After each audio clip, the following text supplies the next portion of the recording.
A paz do Senhor Jesus Cristo. Bom dia, boa tarde, boa noite a todos. Eu sou o presbítero José Roberto Soares e quero compartilhar com você que está aí do outro lado me ouvindo neste momento uma palavra de Deus, no nome de Jesus. Mas antes, quero te pedir, curta, dá um like aí no meu canal, comente se você gostou ou não. Deixa sugestão, critique, mas não deixe de comentar. Não deixe também de curtir, compartilhe o vídeo com outras pessoas e o principal, se inscreva no meu canal para que toda vez que eu colocar um vídeo você seja notificado, ou seja, você será avisado de cada vídeo que eu colocar no canal. Amém?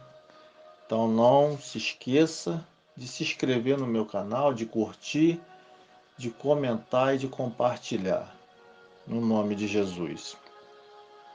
E a palavra de Deus hoje se encontra no livro de Mateus, capítulo 26, somente o versículo 24, que diz assim: Em verdade o Filho do Homem vai, como acerca dele está escrito, mas ai daquele homem por quem o Filho do Homem é traído. Bom seria para esse homem se não houvera nascido. Amém? E o tema dessa mensagem é uma pergunta: Judas Iscariotes foi salvo? Difícil para qualquer um dizer quem foi salvo e quem não foi salvo. Eu particularmente acredito que Judas não foi salvo, pois ele era claramente o filho da perdição. O arrependimento dele foi igual ao arrependimento de Caim e é também como o arrependimento do bandido que é preso ou também do bêbado numa ressaca.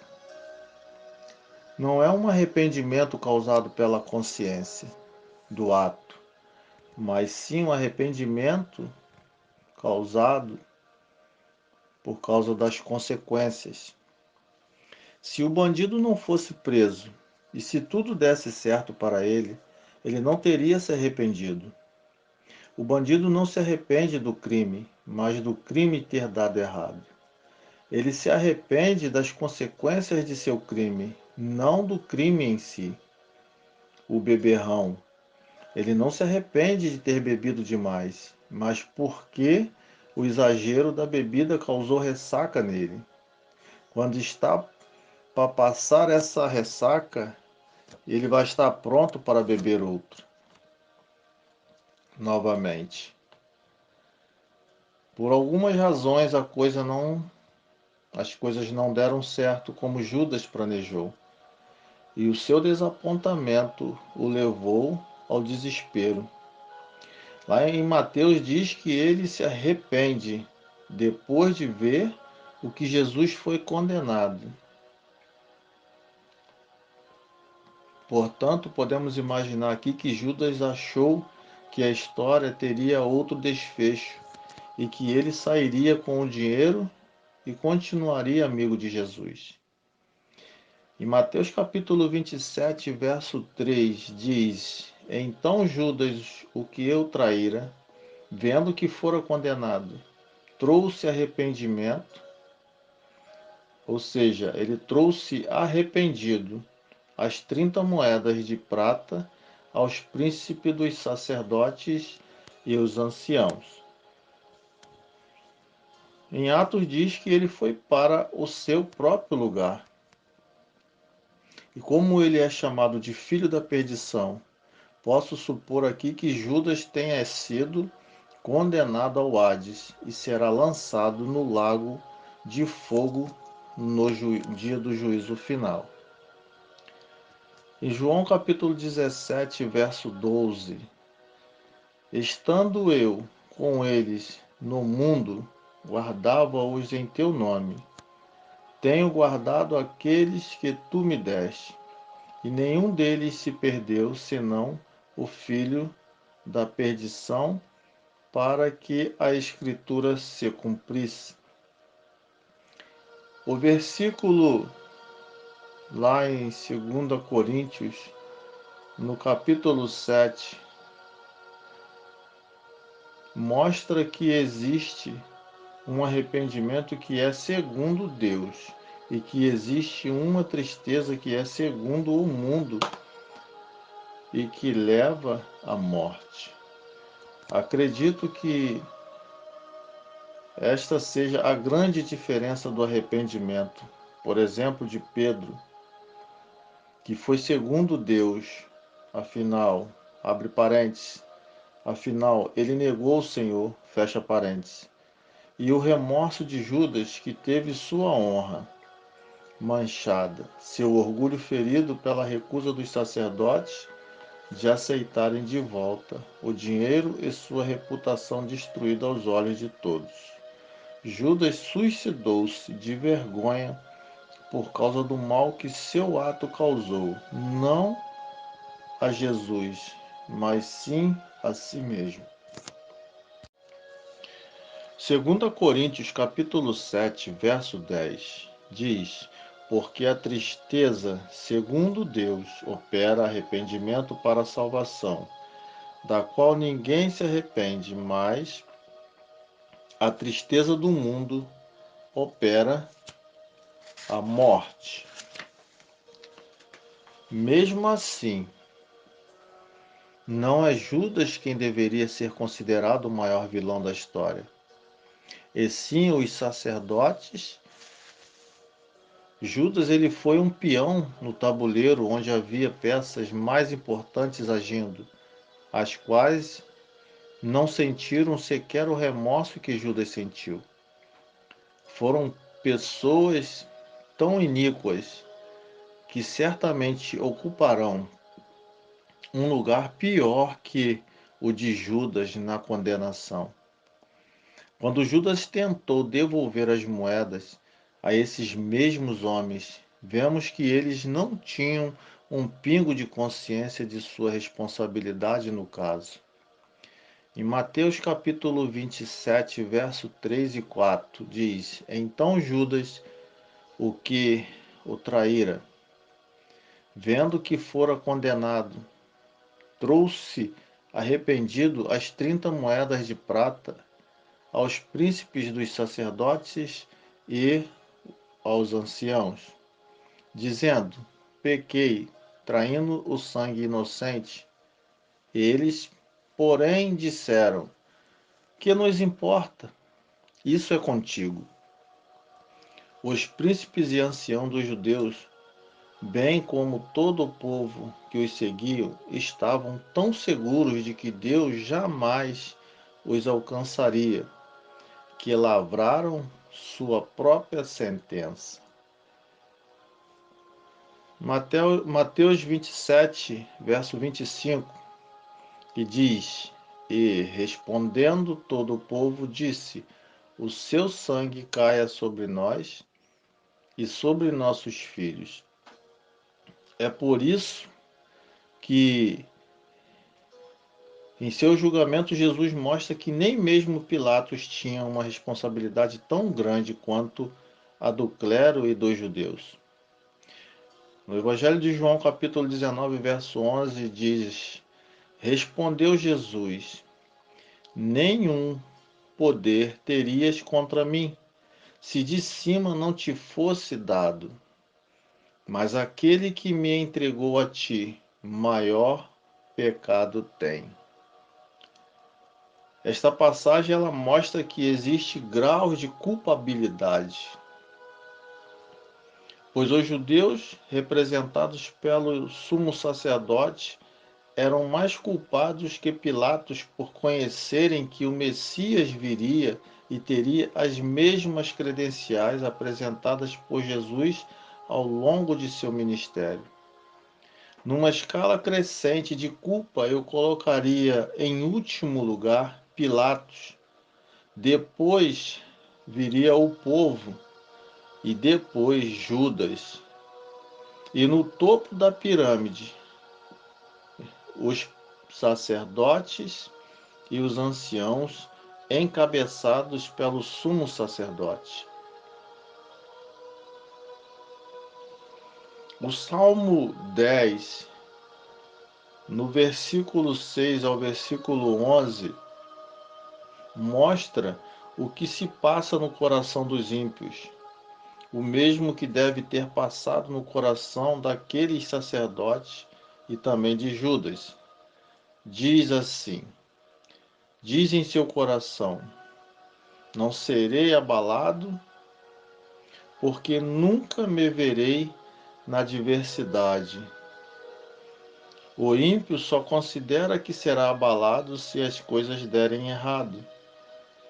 A sua boca está cheia de imprecações, de enganos e de astúcia. Ele é tão confiante em sua capacidade de enganar que acaba enganando a si próprio. Debaixo da sua língua há malícia e maldade. Põe-se de emboscada nas aldeias, nos lugares ocultos, mata o inocente. Os seus olhos estão ocultamente fixos sobre o pobre. Perceba que eles ocultam seu intento de prejudicar os mais fracos. Armas ciladas no esconderijo, como o leão no seu covil. Armas ciladas para roubar o pobre. Rouba-o, prendendo-o na sua rede. Escolhe-se abaixar-se para que os pobres caiam em suas fortes garras. Diz em seu coração: Deus esqueceu-se, cobriu seu rosto e nunca isto verá. Então, a pergunta novamente: Judas Iscariote foi perdoado? Ele foi salvo? A Bíblia ela indica claramente que Judas não era salvo. O próprio Jesus disse de Judas, lá em Mateus 26, verso 24, como eu já li: o Filho do Homem vai, como está escrito a seu respeito. Mas ai daquele por intermédio de quem o Filho do Homem está sendo traído. Melhor lhe fora não haver nascido.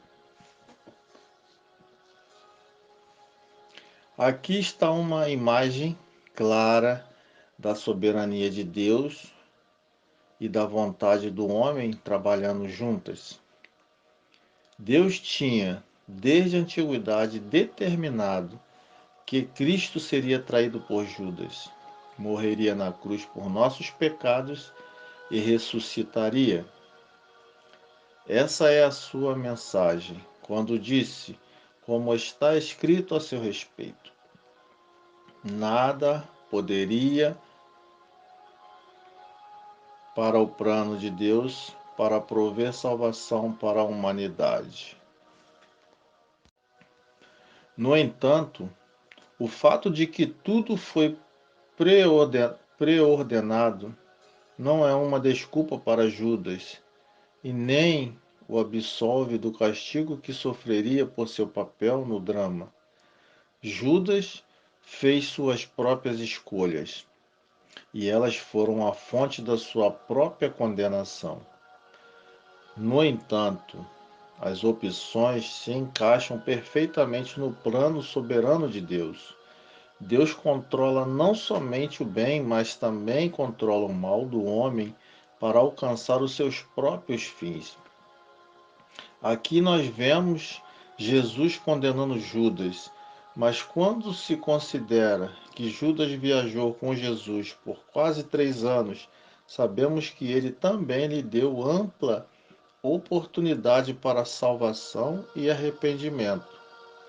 Mesmo depois do seu ato terrível, Judas poderia ter caído de joelhos para implorar o perdão de Deus por sua traição. Mas ele não o fez. Devido ao seu medo, ele pode ter sentido algum remorso, o que o levou a devolver o dinheiro aos fariseus. Mas ele nunca se arrependeu, preferindo, ao invés disso, cometer suicídio, o último ato de egoísmo. Mateus capítulo 27, versos 5 ao 8. No Evangelho de João, capítulo 17, 12, diz acerca de Judas: quando eu estava com eles, guardava-os no teu nome, que me deste, e protegi-os, e nenhum deles se perdeu, exceto o filho da perdição, para que se cumprisse a Escritura. Em certa ocasião, porém, Judas acreditava que Jesus era um profeta ou, possivelmente, até mesmo o Messias. Jesus enviou os discípulos para anunciar o Evangelho e realizar milagres. Judas fazia parte deste grupo. Ele tinha fé, mas não era uma verdadeira fé salvadora. Judas nunca foi salvo, mas por um tempo ele era um seguidor de Jesus.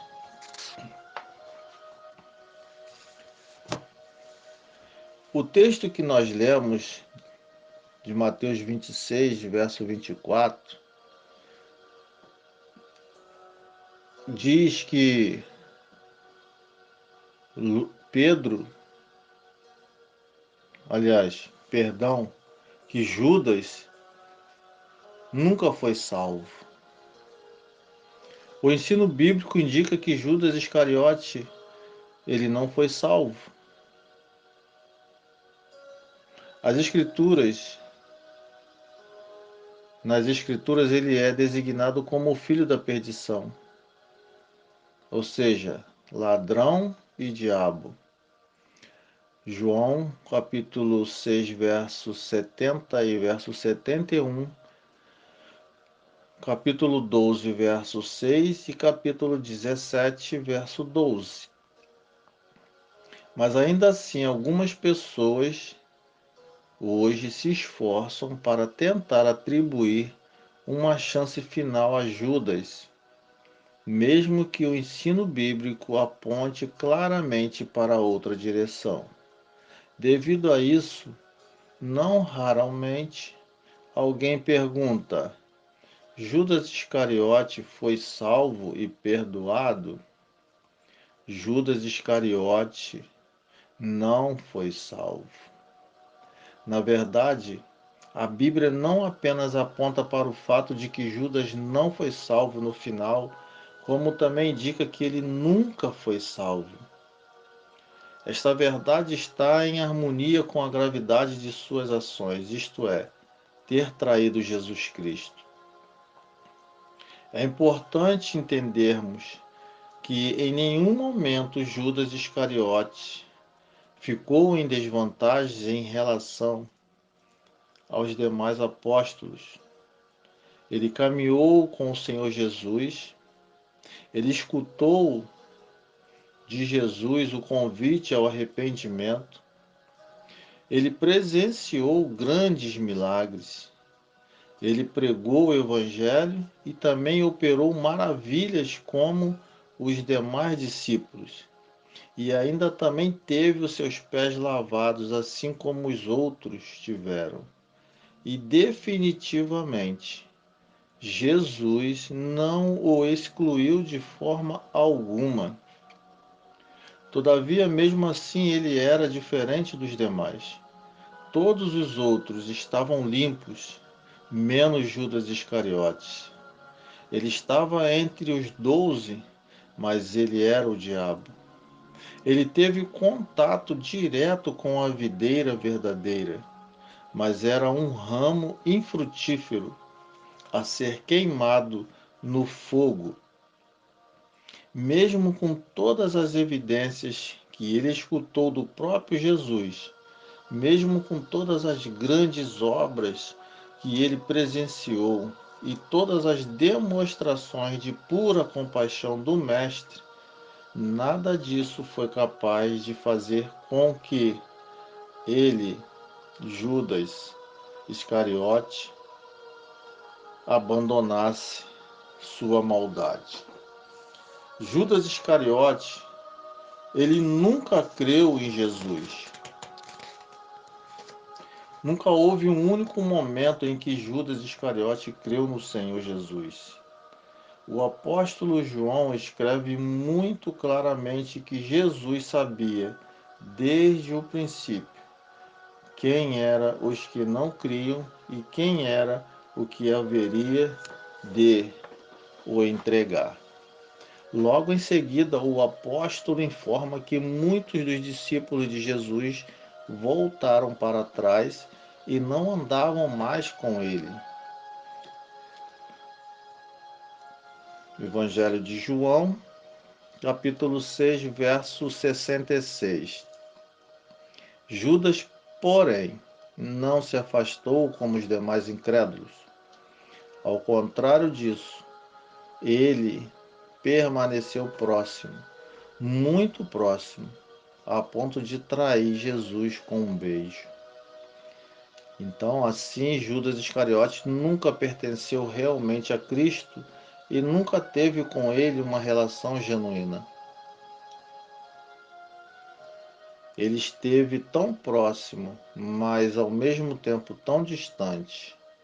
Aparentemente, ele esteve, por vezes, quase salvo, mas verdadeiramente ele esteve sempre condenado. Evangelho de João, capítulo 3, verso 18. Ele não perdeu a salvação, porque, na verdade, ele nunca teve salvação. Ele caiu do apostolado, mas não da graça, pois ele nunca esteve nela. A diferença entre Judas e os demais apóstolos fica muito clara em dois episódios. O apóstolo Pedro negou Jesus, mas diferentemente de Judas, ele, de forma sublime, por revelação do Pai, declarou: Tu és o Cristo, o Filho do Deus vivo. Mateus capítulo 16, verso 16. O apóstolo Tomé agiu com incredulidade, mas ao contrário de Judas, sua confissão de fé pôde ser lida até os dias de hoje. Senhor meu e Deus meu. Evangelho de João, capítulo 20, versículo 28. Judas Iscariote, por sua vez, com relação a Jesus, o título mais elevado que ele lhe atribuiu foi o de Rabi, isto é, mestre. Ele via Jesus apenas como um professor, talvez um bom exemplo a ser seguido, mas nunca o viu como seu Senhor e Salvador. Ele realmente é merecedor do que foi profetizado pelo salmista Davi, a saber, a maldição mais severa colocada sobre um ímpio nas Escrituras. Salmos, livro de Salmos, 119, do versículo 6 ao versículo 20. Judas Iscariote nunca se arrependeu. E por fim, defender a salvação de Judas é entrar em conflito com a própria mensagem do Evangelho. Ele teve remorso, mas não um arrependimento sincero.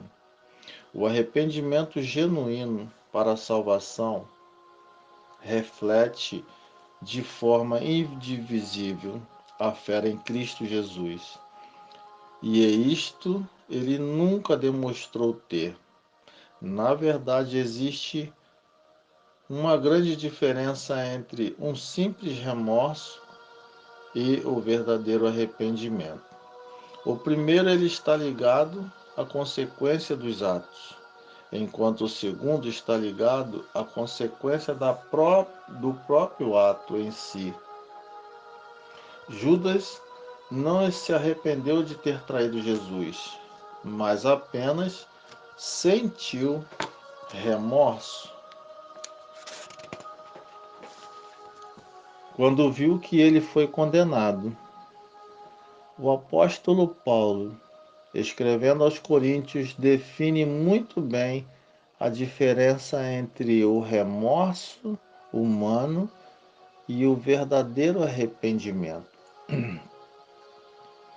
Mesmo se sua morte for entendida como uma consequência desse suposto arrependimento, isso implica em mais uma prova de que ele entendeu tudo errado e de sua evidente perdição, pois nesse caso seria uma tentativa de auto-justificação, ou seja, tentar alcançar a salvação pela justiça própria, o que definitivamente não é possível.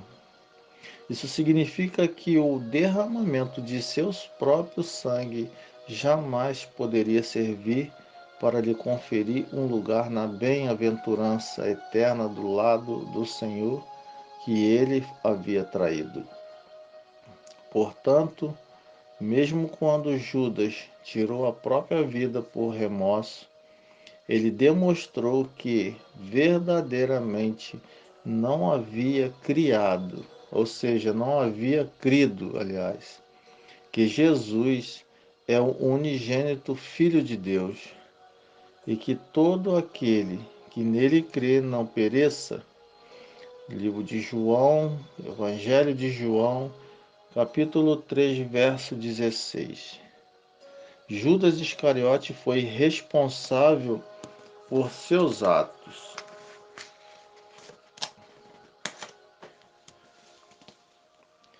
Ele teve medo do que poderia lhe acontecer. Não teve coragem de enfrentar o futuro e não teve a sensibilidade de implorar pelo perdão do Salvador. Não foi Deus quem lhe privou dessa sensibilidade, mas a sua própria natureza humana decaía em pecado. Deus é soberano, seus decretos são eternos e imutáveis, mas a responsabilidade pelo pecado repousa sobre os ombros dos homens, de cada um, justamente onde ela deve estar. Judas Iscariote é um exemplo claro acerca de como o pecado corrompeu completamente a natureza humana. Ele presenciou com seus próprios olhos o Verbo encarnado. Ele viu jorrar em sua frente a fonte de água viva. Ele sentou-se à mesa com o pão da vida. Ele esteve ao lado do Emanuel, o Deus conosco. Mas, mesmo assim, Judas Iscariotes não creu em Jesus.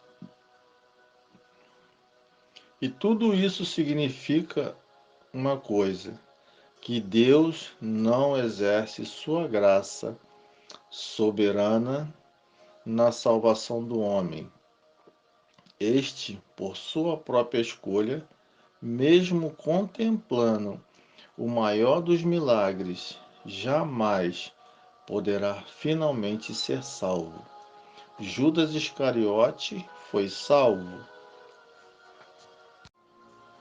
Definitivamente não. Judas Iscariote não foi salvo.